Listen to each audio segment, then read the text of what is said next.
ফুরকাতে নবীজির সামনে দাঁড়াবেন কিভাবে? আল্লাহর নবী তো বলবে, উম্মত এভাবে বেজ্জতি করলি কেন? 23 বছরে তোর আমার তায়েফের রক্তের কথা মনে নাই? আমার দান্দান শহীদের কথা মনে নাই? আমি 14 দিন পেটে পাথর বাঁধছিলাম ক্ষুধার কষ্টে, একথা কি মনে নাই? আমি 3 মাস চুলায় আগুন জ্বলে নাই, একথা কি উম্মত মনে নাই? আমার এত কষ্ট এত মেহনতকে এইভাবে নাফরমানি করে আমাকে তুচ্ছ তাচ্ছিল্য করলি, আমার দিনকে অপমানিত করলি। আজ কেন বলবো? আজ কিভাবে বলবো আমি মাওলার কাছে? বল। কুরআনুল কারীমের সূরা নিসার মধ্যে আছে, ফাজিনা বিকা আলা হাউলা'i শাহীদা। আল্লাহ নবীকে বলছে, বন্ধু হাসরের দিন আমি আপনার হাতে আপনার উম্মতের আমলনামা তুলে দেব।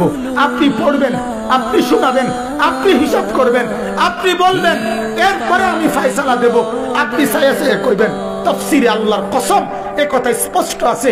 হযরত আব্দুল্লাহ ইবনে মাসউদ বলে, যেদিন নবীর সামনে এই আয়াত এ ওয়াজিনা বিকা আলা হাউলা'i শাহীদা সূরা নিসার এই আয়াত যেদিন পড়লাম, সেদিন হযরত আব্দুল্লাহ বলে, নবীজি অজরে চোখের পানি ফেলে কাঁদছে আর একথা বলছে, উম্মত যদি পৃষ্ঠার পর পৃষ্ঠা গুনাহ আর নাফরমানি দেখি, আমি মাওলার সামনে পড়বো কেমনে, শোনাবো কেমনে, আল্লাহর কাছে বলবো কেমনে?